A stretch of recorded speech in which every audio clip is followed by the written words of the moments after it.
기도하심으로 성경 공부 시작하겠습니다. 위대하신 주 하나님, 오늘도 이렇게 주께서 부활하신 주의 첫날에 저희들이 이렇게 하나님의 피로 사신 교회로 경배드릴 수 있도록 인도해 주신 은혜 감사드립니다. 또한 이렇게 오전에 또 기초 성경 공부로 먼저 주님의 진리의 말씀으로 기초 진리를 공부하는 시간을 갖게 해주셔서 감사드립니다. 오늘도 중요한 하나님의 말씀에 대한 이 성경 공부를 무엇보다 제가 먼저 성령 충만한 가운데 하나님의 영이 제 입에서 나오고 진리의 말씀만이 나올 수 있도록 인도하시고, 듣는 모든 귀한 성도분들 착하고 좋은 마음으로 말씀을 잘 듣고 깨닫는 영을 주셔서 잘 이해하고 성경대로 성령님께서 잘 가르쳐 주셔서 잘 깨닫고 이 기초 진리를 믿음으로 참으로 하나님의 말씀을 최종 권위로 믿고 주님을 섬기는데 탁월한 그리스도인으로 살아갈 수 있도록 인도하여 주시옵소서. 이제 곧 다시 오실 주 예수 그리스도의 이름으로 기도드렸습니다. 아멘. 40페이지 제7강 하나님의 말씀 강의입니다. 먼저 사실 이 거듭 예수 그리스도를 믿어서 이제 거듭났는데, 그래서 저희들은 이제 전에도 배웠지만 이제 하나님의 가족과 마귀의 가족으로 나누죠. 그래서 이제 영적으로 봤을 때 저희들은 이제 하나님의 가족으로 이제 들어온 것입니다. 근데 이제 하나님의 진영과 이제 사탄의 진영이 있는데, 이소호 목사님 그 한글 킹제임스 선문에 보면 이 거듭난 사람들도 다 이렇게 다 하나님의 말씀 믿나 하면 그것이 아니거든요. 그래서 보면 그 한글 킹제임스 선문에 보면 또 거듭난 사람들도 좀 더 정선하면 성경을 믿고 그 권위를 인정하는 사람들과 성경을 믿지 않는 사람들로 구분된다 하고, 성경을 믿지 않으면서 말로만 믿는다고 하는 사람들은 후자에 속한다, 이렇게 돼 있거든요. 그러니까 사실 하나님의 말씀을 추상적으로 믿는다 뭐 이렇게 말하면 한 권의 책으로서 그 성경 한 구절을 믿는 게 아니에요. 사실 그냥 추상적으로 이렇게 교회 다니는 분들도 하나님의 성경을 믿으니까 교회 다니지 하면서도 바른 성경을 이렇게 거부하면 그것은 추상적인, 그러니까 한마디로 그런 믿음이지 성경 한 구절 한 구절을 최종 권위로 믿는 믿음이 아닙니다. 그래서 사람들은 이제 거듭났다 할지라도 성경을 믿는 그런 대열로 들어온 것은 아닙니다. 그래서 교재 보시면 그리스도인 가운데 성경에 대한 믿음과 올바른 자세를 가지고 있느냐와 없느냐에 따라 본질적으로 그리고 비교할 수 없을 만큼 중대한 신앙의 차이를 보이게 됩니다.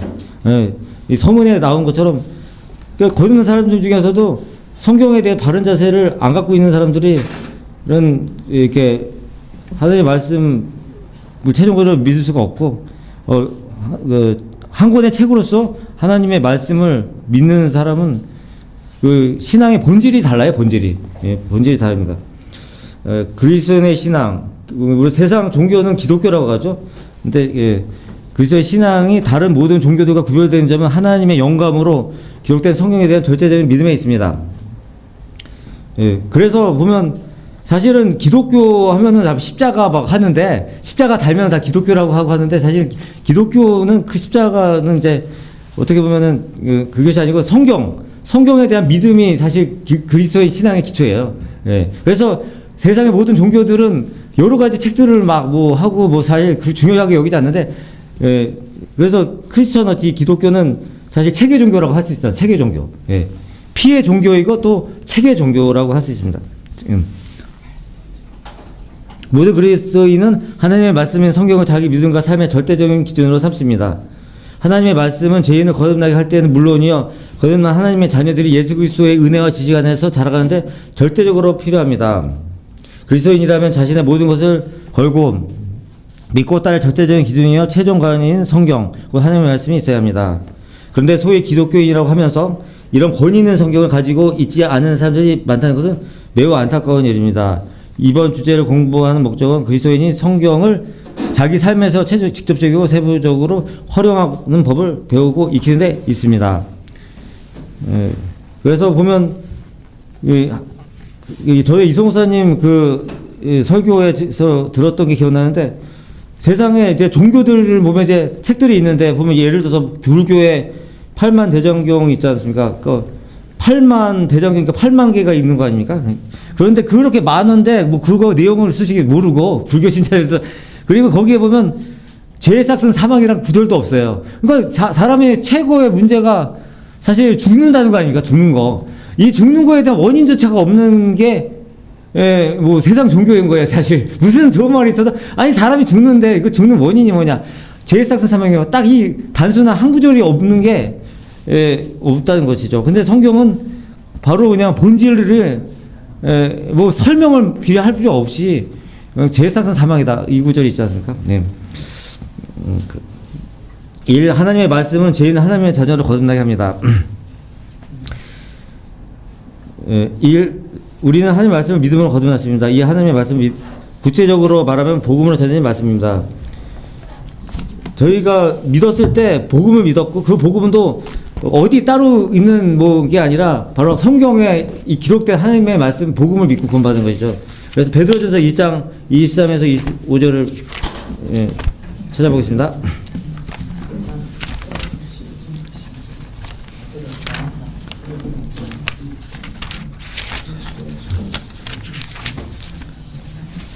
베드로전서 1장 23에서 25절.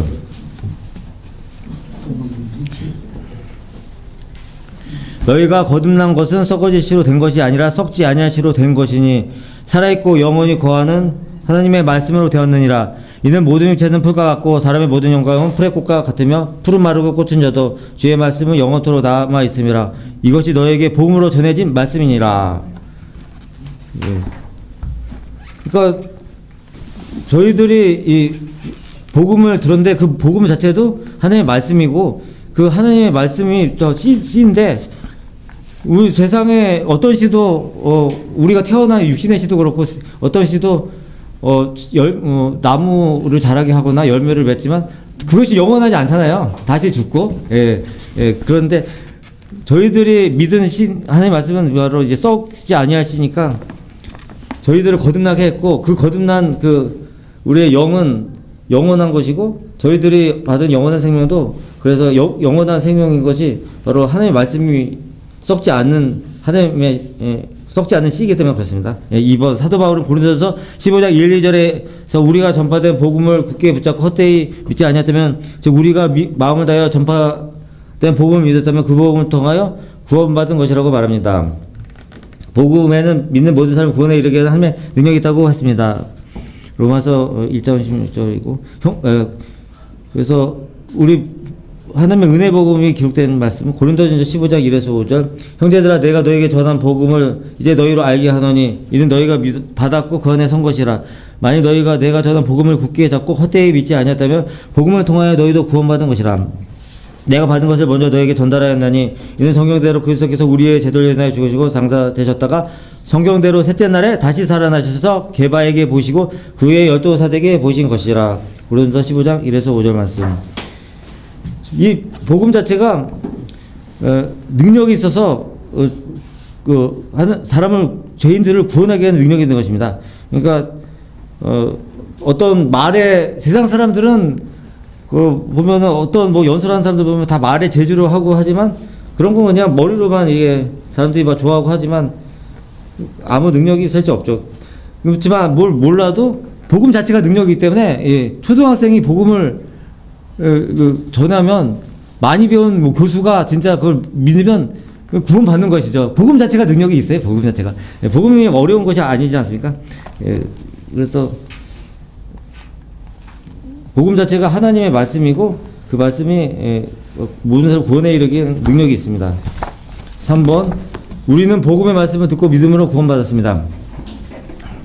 우리의 믿음은 하나님의 말씀을 들음으로써 생성된 것입니다. 그러면 믿음은 들음에서 나오며 들음은 하나님의 말씀에 의해서니라. 로마서 10장 17절 말씀.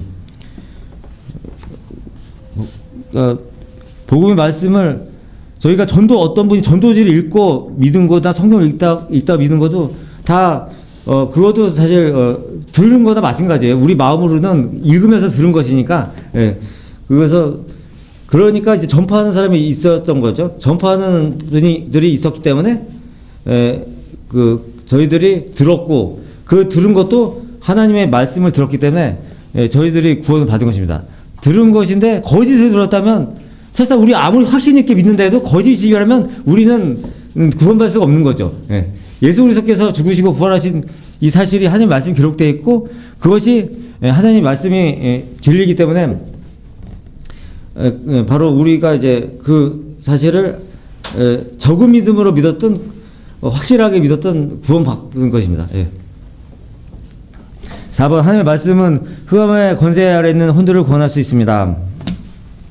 그러므로 너희는 모든 더러움과 넘치는 악을 벗어버리고 너희 혼들을 구원할 수 있는 심겨진 말씀을 온유함을 받으라. 야고보서 2장 21절 말씀.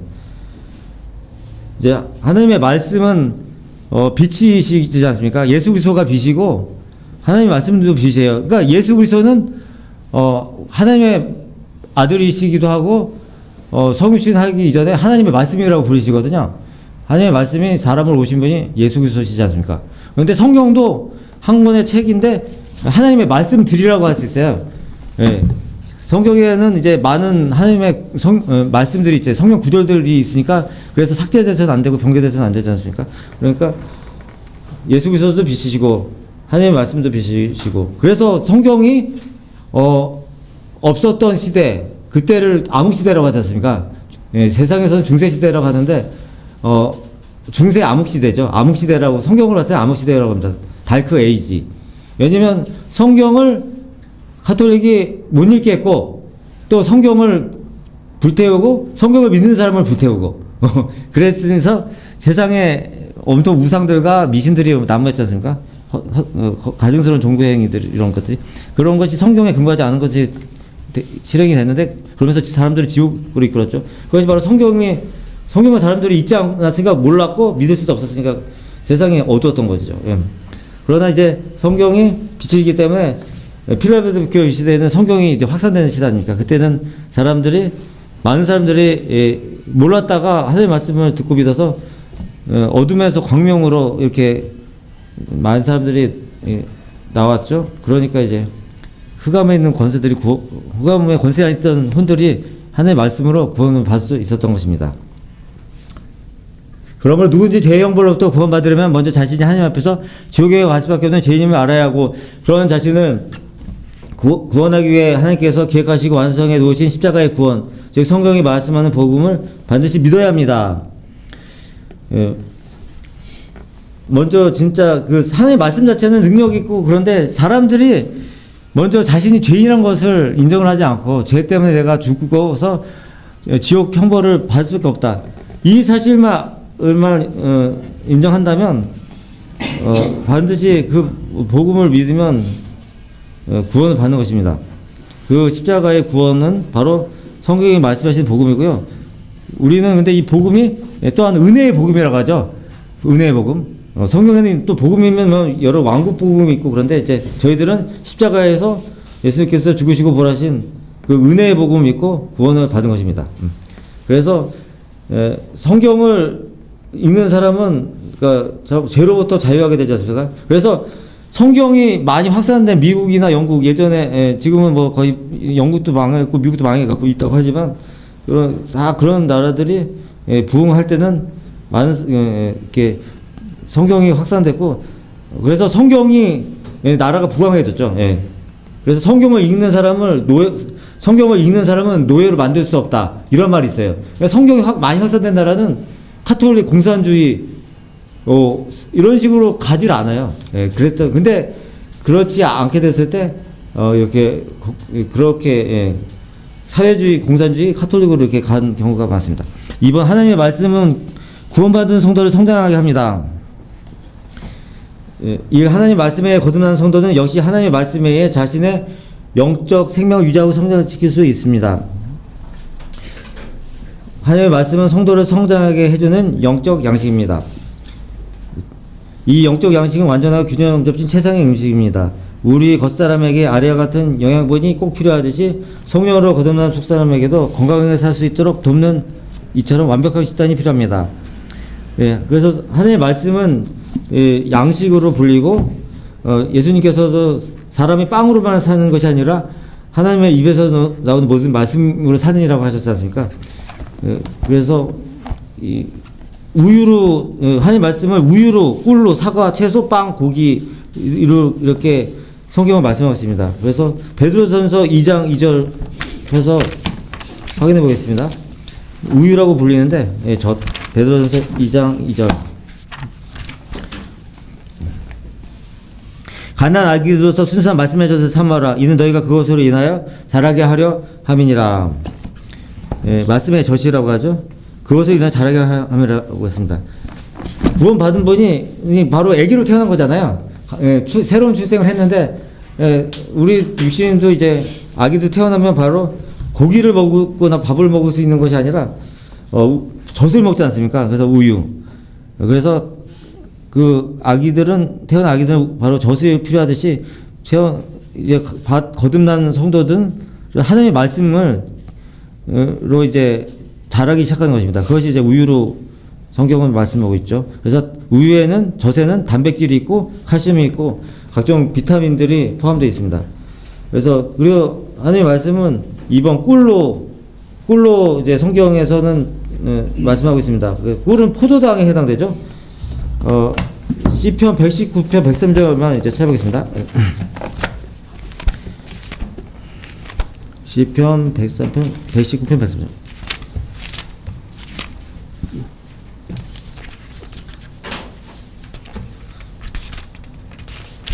103절. 주의 말씀들이 내 입맛에 어찌리 그리 단지요 정녕 네 배 꿀보다 더 다니이다.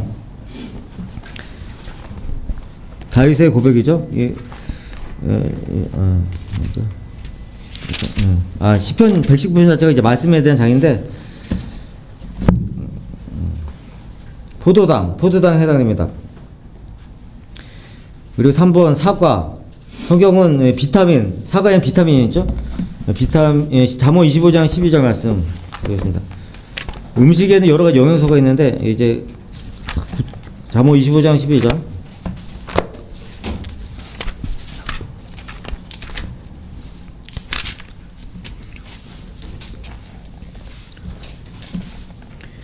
적합하게 한 말들은 그림들에 있는 금사과들 같으니라.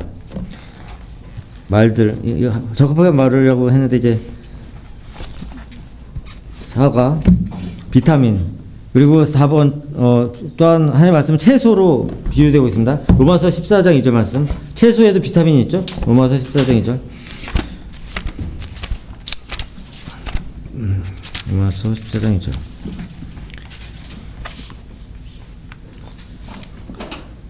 어떤 사람은 모든 것을 먹을 믿음이 있지만 연약한 사람은 채소만 먹느니라. 채소.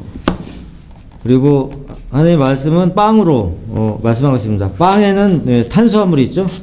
누가복음 4장 4절.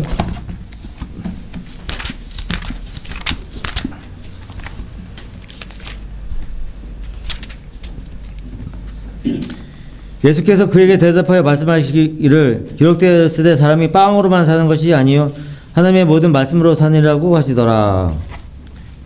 사실 우리나라 사람은 밥을 먹지만 전 세계적으로는 주식이 빵입니다. 빵. 그래서 탄수화물. 6번 하나님 말씀은 또 고기, 단단한 음식으로 비유되고 있습니다. 고기에는 단백질이 있죠. 또 지방도 있다고 할 수 있고, 단백질. 고린도전서 3장 2절 말씀.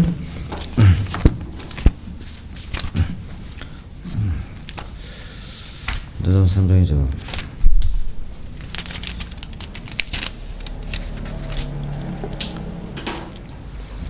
내가 너희를 젖으로 먹이고 고기로 먹이지 아니하였으니 이는 너희가 지금까지 소화시킬 수 없었으며 아직도 그러하니라. 이 고기에 대해 해당하는 말씀이 성경에는 있습니다. 이것은 성장한 분들은 초신자 때는 이 고기에 해당되는 말씀, 단단한 음식은 이제 먹기 어렵지만 성장을 하게 되면서 이제 고기도 먹게 되죠. 단단한 음식도 하나님 말씀으로서 단단한 음식에 대한 고기에 대한 말씀도 공부해서 이제 믿게 되고 이해하게 되는 겁니다. 그래서 사람도 이가 나고 성장을 하면은 성장하기 위해서는 고기도 먹어야 되잖아요. 근데 아기 때는 고기를 잘 못 먹잖아요. 이가 나고 해야지 고기를 먹지 않습니까? 성장해야지 그것도.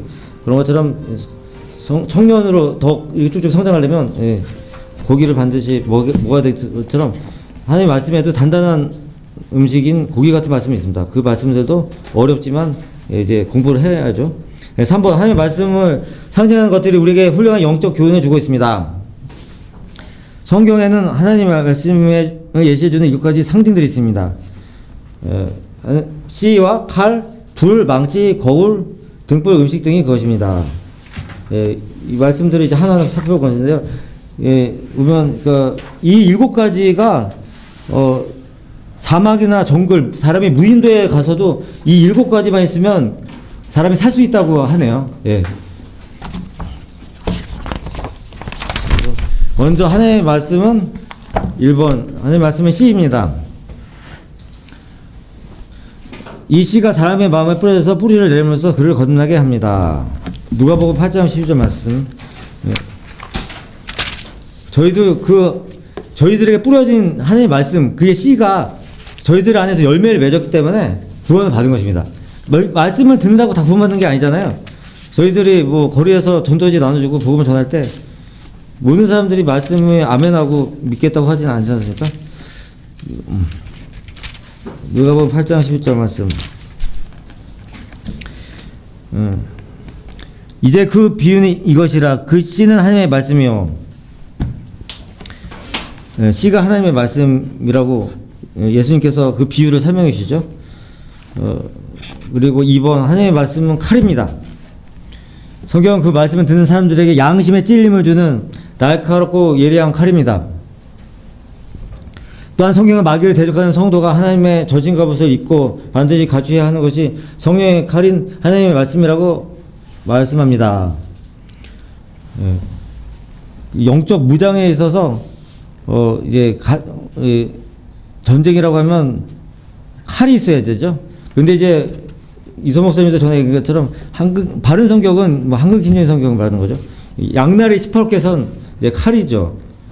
그런데 이제 병기된 성경들은 마귀가 전혀 무서워하지 않는 그런 장난감 칼로 장난하는 것과 같다, 그런 말씀하셨는데,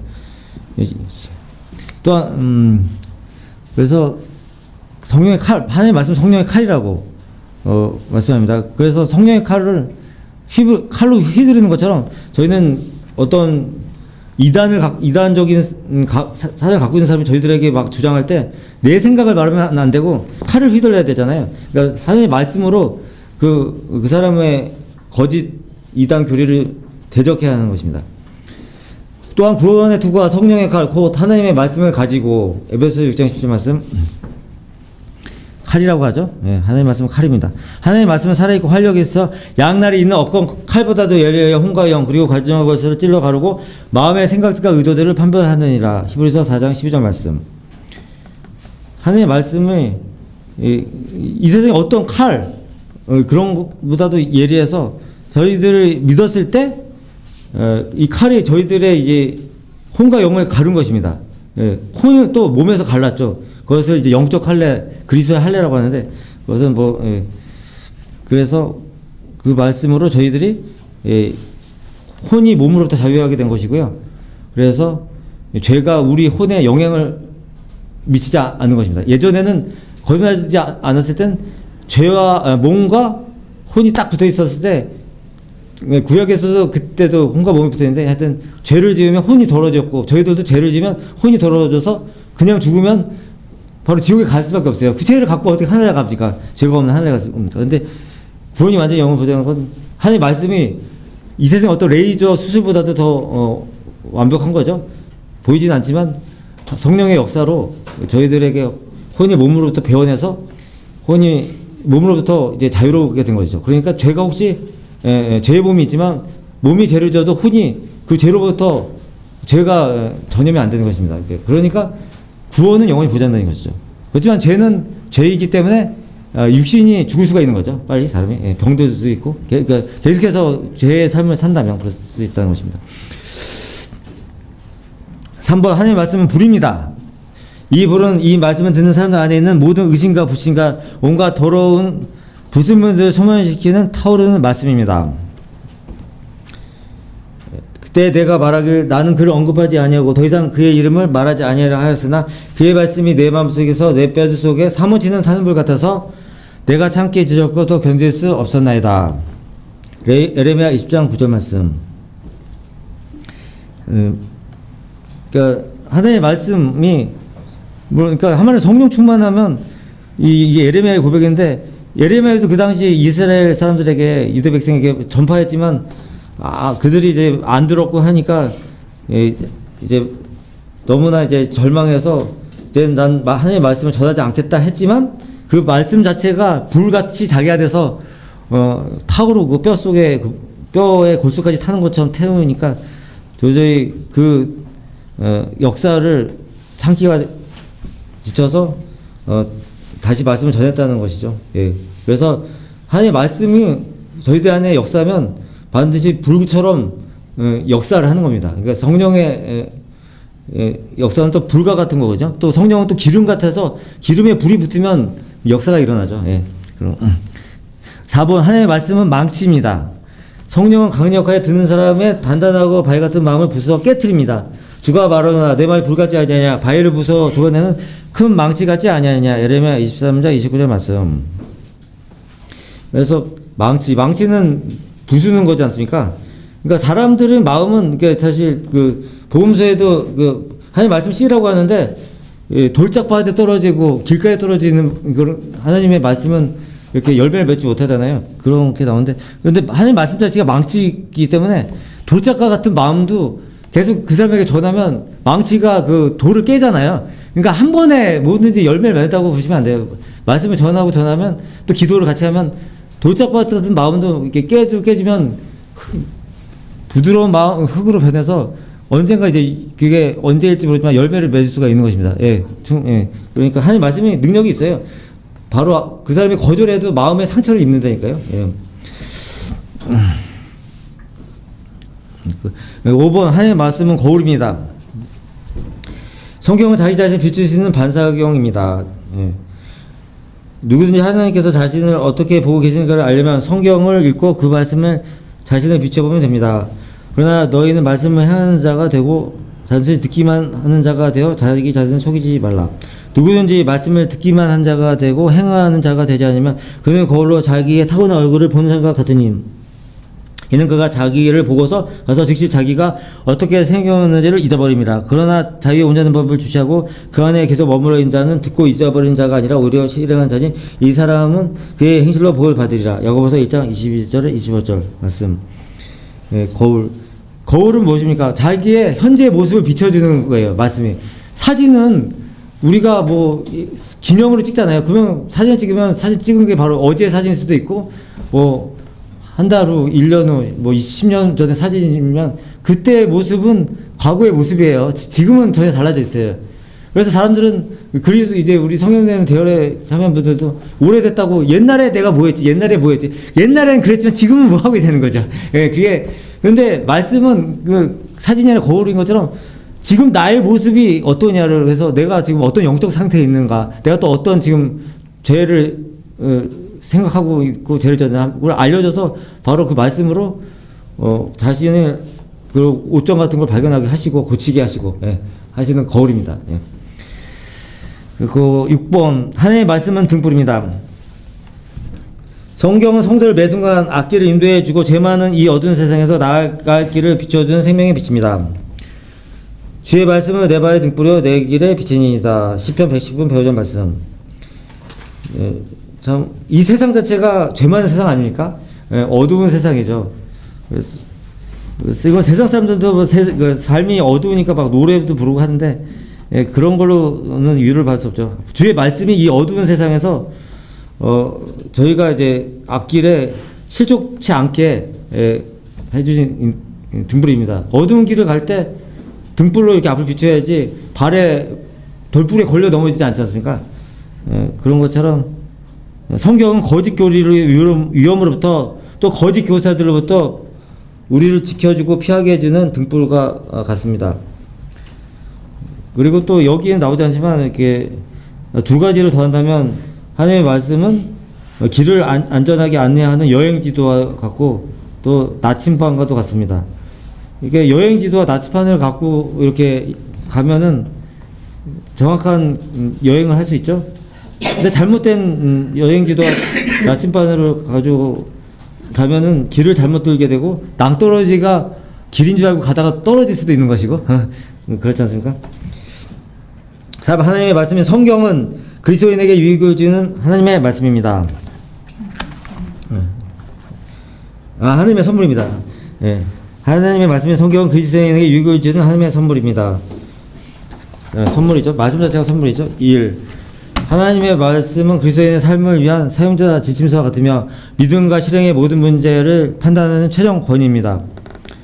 예, 중요하죠.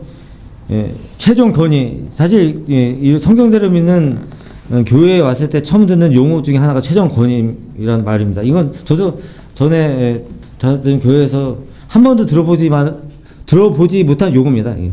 자동차나 각종 전자제품을 구입하면 그것들을 어떻게 작동하고 활용해야 하는지를 설명해주는 사용자 설명서도 얻게 됩니다. 만약 그 설명서를 기준으로 삼고 충실히 따르지 않는다면 구매한 물건을 제대로 사용할 수 없게 됩니다. 하나님께서는 명확하고 정확한 지침서 없이 우리를 섬기도록 부르지 않으셨습니다. 그렇죠? 저희들을 불렀는데 그냥 알아서 살라 하면 저희들 안 됐지 않습니까? 바로 성경이 그래서 지침서고 최종권이다. 하나님의 말씀은 우리가 하나님을 섬길 수 있도록 가르칩니다. 어떻게 섬겨야 되는지 성경에 다 나와 있죠. 우리는 하나님께서 우리에게 주신 이 유일무이한 사용자 지침서인 성경을 절대적인 기준으로 삼고 또 최종권위를 삼아 따라야 합니다. 성경은 우리를 인도해주는 절대무한 인도자입니다. 모든 성경 하나님의 영감으로 주어진 것으로 교리와 책망과 바로잡음과 의롭게 유익하니 이는 하나님의 사람이 온전하게 되면 모든 선한 일에 철저히 구비되게 하려 함이니라. 디모데후서 3장 16절 17절 말씀.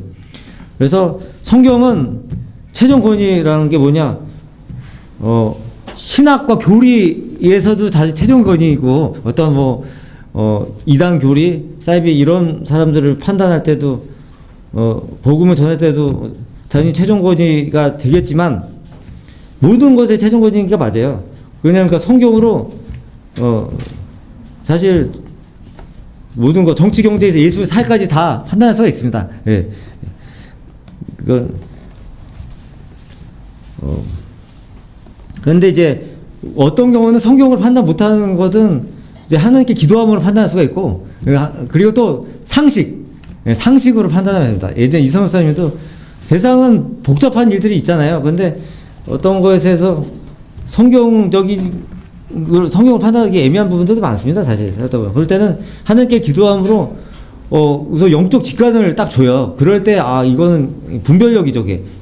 그렇게도 알 수 있고 또 상식으로 또 판단해야 됩니다. 세상에 이제 요즘 지식이 넘쳐나기 때문에 자기가 어떤 사람들이 그렇게만 하면은 정말 확증 편향이라고 하죠. 그래서 사람들 이상한 사람이 많아요. 확증 편향에 빠져서 자기 자신에 갇혀서 사는 거죠. 예. 성경은 자기의 지혜를 벗어나서 하나님께서 이제 더 많은 것을 이제 알 수 있게 해주시지 않습니까?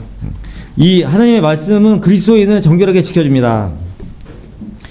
이제 너희는 내가 너에게 일러준 말을 통해 깨끗해졌느니라. 요한복음 15장 3절 말씀. 하나님의 말씀이 우리를 정결케 해주시죠. 정년이 무엇으로 자기 길을 정확히 하리까 주의 말씀을 따라 조심할 것이니라. 내가 전심으로 주를 찾았으니 오 나로 주의 계명에서 벗어나지 않게 하소서. 주의 말씀을 내 마음에 간직하였으니 내가 주께 범죄치 아니하려 하매니이다. 시편 119편 9절에서 11절 말씀. 주의 말씀을 따라 조심해야 된다. 말씀이 계명이고 이 계명에서 벗어나면 참으로 범죄할 가능성이 높다는 것이죠. 4번 하나님의 말씀을 효과적으로 공부하는 방법. 첫째, 읽은 말씀을 믿어야 합니다. 성경은 누군가가 공연히 기록한 책이 아닌 영원한 생명을 다루는 책입니다. 따라서 성경은 믿음으로 읽고 공부해야 하며 의심하지 말고 기록된 그대로의 말씀을 진리로 믿어야 합니다. 그렇죠. 성경은 믿어야 돼요. 사실 성경은 이성으로 읽으면요, 세상 사람들도 읽지 않습니까? 많은 책들도 성경은 뭐 베스트셀러라고 하니까 사람들이도 읽는데 그냥 읽고 도저히 그냥 서고에 있다 할지라도 믿지 않으니까 구원받지 못하고 또 구원받은 분이라 할지라도 바른 진리로 바른 실행으로 바른 교회로 인도되지 못하는 게 믿지 못하는 것이기 때문에 그렇습니다. 그래서 우리 러크 목사님도 성경을 훌륭한 성경 교사이지만 많은 부분을 모른다고 하거든요. 그럼 모르는 건 모른다고 하셨거든요. 그러니까 저희들은 성경에서 신비들도 많고 하기 때문에 또 이해할 부분은 이해하지만 또 관련 구절 찾아서 알아야 되지만 이해 안 되는 부분은 그 말씀을 하나님 말씀이기 때문에 난 믿는다. 이렇게 해서 공부해 나가야 됩니다. 그러니까 성경에는 공연한 말씀이 또 기록되진 않았죠. 그러니까 고래가 요나를 삼켰다 이렇게 돼 있으니까 믿지만 설사 요나가 고래를 삼켰다 하는 맞다고 해도 믿어야 돼요. 근데 그런 말씀은 안 기록돼 있죠. 고래가 요나를 삼켰다고 돼 있으니까 그건 뭐 요나가 고래를 삼켰다는 것보다 더 믿을 수가 있죠. 그런데 그거도 고래가 요나를 삼킨 것도 놀라운 일이지만 실제 하는 말씀이니까 믿지만 실제 그런 일이 역사적으로도 고래가나 상어가 사람을 삼키는 일도 많아요. 그러다 살아나오는 사람도 많습니다. 이번 두째 하나님께 자신이 있는 말씀에 깨달음을 위한 조명을 주시라고 기도해야 합니다. 그러면 성령께서 우리를 일깨워 주시고 모든 진리로 인도하십니다. 기도해야 된다는 거. 그러니까 하나님께 기도하면 성령님께서 조명을 주셔서 저희들에게 그 말씀을 깨닫게 해주십니다. 내 눈을 열어주셔서 그래야만 내가 주의 법에 경이로운 것들을 보리이다. 시편 119편 18절 말씀. 나로 주의 법규들의 길을 깨닫게 하소서. 그리하시면 내가 주의 경이로운 일들을 말하리이다. 시편 119편 27절 말씀. 성경 공부에는 반드시 이제 자신의 지혜가 아니라 하나님께 기도하고 모르면 기도하고 하나님께 기도하고 공부할 때 성경의 그런 진리들을 더 깨닫게 된다는 사실입니다. 3. 셋째, 읽은 말씀 중에 중요한 말씀들을 기억하기 쉽게 표시하여 두고 실생활에 요긴한 구절들을 암송하여 잊지 않도록 무장을 해야 됩니다. 중요한 말씀들이 있어요. 보면 러커 목사님도 주석 성경에 보면 이 말씀은 꼭 암송할 것, 암기할 것 뭐 이렇게 해놨는데 그런 구절 이렇게 봤는데 저희들도 이제 이번에 여름수련 때 성경 암송대회가 있는데 이걸 계기로 이제 저희도 이제 한 구절씩 SNS에 올리지 않습니까? 그러니까 바로바로 이게 많아지니까 외우기는 다 힘드는데 몇 번씩 반복하면 뭐 완벽하게 못 외워도 그것 자체가 또 완벽하게 못 외워도 기억이 어느 정도 나면 그걸로도 엄청 효과적이죠. 막 그 단어 조사까지 완벽하게는 못 외우지만 그 구절을 용케 암송하면 많이 이제 무장이 되는데 도움이 됩니다. 그러나 주의 잡에 있는 그를 두려워하는 자들의 영원부터 영원까지 이르며 그의 의는 자자손손에까지 믿으시나니 즉 그의 언약을 지키는 자들과 그의 계명들을 기억하여 그것들을 하는 자들에게로다. 시편 103편 10절 18절 말씀. 계명들을 기억한다는 거예요. 그러니까 이게 머리로만 기억하는 게 아니라 입으로 암송을 해야 돼요. 그게 그래야지 이게 실제 말씀을 사용할 수 있더라고요. 손으로 써서 외우는 것보단 입으로 이렇게 암송하는 게 말씀을 활용하는 데 좋더라고요. 주의 말씀을 내 마음에 간직하였으니 이는 내가 주께 범죄하지 아니하려 함이니이다. 시편 119편 11절 말씀. 말씀이 그러니까 우리가 양심으로도 그러니까 죄 지으려고 할 때 찌를 수 있지만 무엇보다도 말씀이 암송했으면 그 마음에 말씀이 딱 생각이 나죠. 그래서 제 길에서 제 길로 가지 않는다는 것. 오주여 내가 주의 명령들을 기억하고 스스로를 위로하였나이다. 시편 119편 52절 말씀. 4번 넷째, 성경을 공부하는 데 도움이 되는 유용한 방법들과 도구를 적극 활용해야 합니다. 이를 위한 지역교회의 성경 공부 모임에 적극 참여하고 영적 성장에 도움이 되는 유익한 책들, 말씀 보존학교 출간 도서들과 서울 솔로몬 학교에서 발견한 성경 공부 교재들을 활용하여 읽으십시오.